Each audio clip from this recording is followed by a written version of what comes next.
ಒಂದು ಕಾಡು. ಆ ಕಾಡಲ್ಲಿ ನೂರಾರು ಜಿಂಕೆಗಳು ವಾಸವಾಗಿದ್ದವು. ಒಂದು ದಿವಸ ಬೇಟೆಗಾರ ಬೇಟೆಗಂತ ಬರ್ತಾನೆ.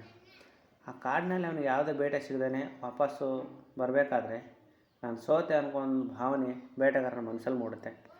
ಹಾಗೆ ಬರಬೇಕಾದ್ರೆ ಇನ್ನೂ ಸ್ವಲ್ಪ ದಡ ಸೇರಬೇಕು ಅನ್ನೋ ಅಷ್ಟರಲ್ಲಿ ಒಂದು ಮರದ ಕೆಳಗಡೆ ಜಿಂಕೆ ಮಲ್ಕೊಂಡೆಲ್ಲ ನೋಡ್ತಾನೆ. ಈ ಜಿಂಕೆ ನಾನು ಹಿಡಿಬೇಕಲ್ಲ ಅಂತ ಹೇಳ್ಬಿಟ್ಟು ತನ್ನ ಪಣ ತೊಟ್ಟು ಅದು ಜಿಂಕೆ ಗೊತ್ತಾಗದೇ ತನ್ನ ಕಳ್ಳತನದ ಹೆಜ್ಜೆಯಿಂದ ಮುಂದೆ ಬರಬೇಕಾದ್ರೆ ಜಿಂಕೆಗೆ ಎಚ್ಚರ ಆಗೋಗುತ್ತೆ. ಜಿಂಕೆ ಅಲ್ಲಿಂದ ಒಂದೇ ಏಟಿಗೆ ಓಡೋಗುತ್ತೆ.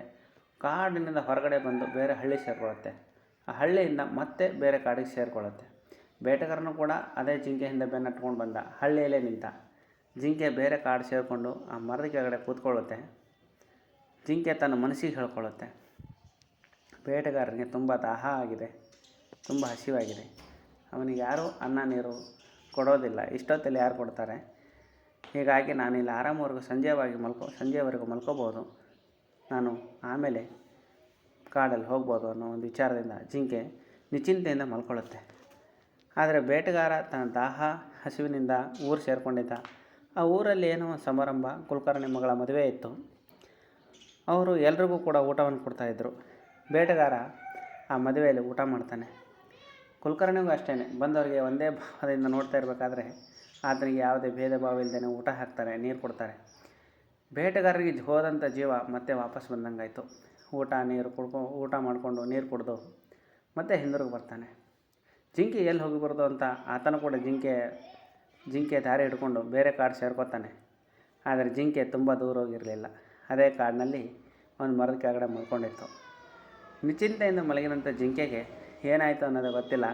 ಕಣ್ಣು ತೆರೆದು ನೋಡಿದ್ರೆ ಕಣ್ಣೆದುರುಗಡೆ ಬೇಟೆಗಾರ ಇದ್ದ. ಜಿಂಕೆ ಕುತ್ತಿಗೆಯನ್ನು ಹಿಡಿದಿದ್ದ.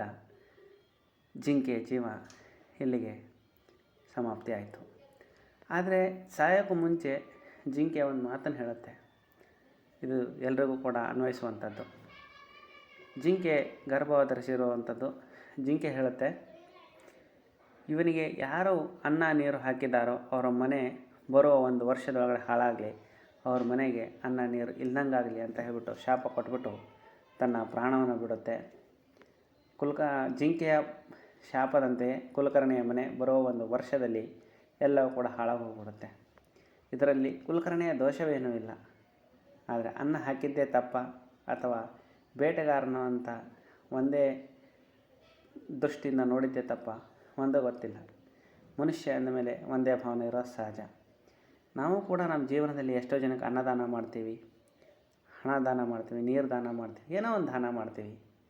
ಆದರೆ ನಮ್ಮಿಂದ ಅವರು ಆಹಾರವನ್ನು ಸ್ವೀಕರಿಸಿ ನಮ್ಮಿಂದ ದಾನ ತಗೊಂಡು ಇನ್ನೊಬ್ರಿಗೆ ಅನ್ಯಾಯ ಮಾಡಿದ್ರೆ ಅದು ದೋಷ ತಟ್ಟೋದು ನಮಗೇನೆ. ಏನೇ ಮಾಡಿ ಸ್ವಲ್ಪ ದಾನ ಮಾಡಬೇಕಾದ್ರೆ ವಿಚಾರವಾಗಿ ಮಾಡಿ. ಈ ಕಥೆಯ ಸಾರಾಂಶ ಇಷ್ಟೇ ಆಗಿತ್ತು. ಆದರೆ ಬೇಟೆ ಆಡಿದ್ದು ಬೇಟೆಗಾರ, ಮನಸ್ಸು ನೊಂದಿದ್ದು ಜಿಂಕೆಗೆ, ಮನೆ ಹಾಳಾಗಿದ್ದು ಕುಲಕರ್ಣಿದು. ನೀವು ವಿಚಾರ ಮಾಡಿಬಿಟ್ಟು ದಾನ ಮಾಡಿ. ಧನ್ಯವಾದಗಳು.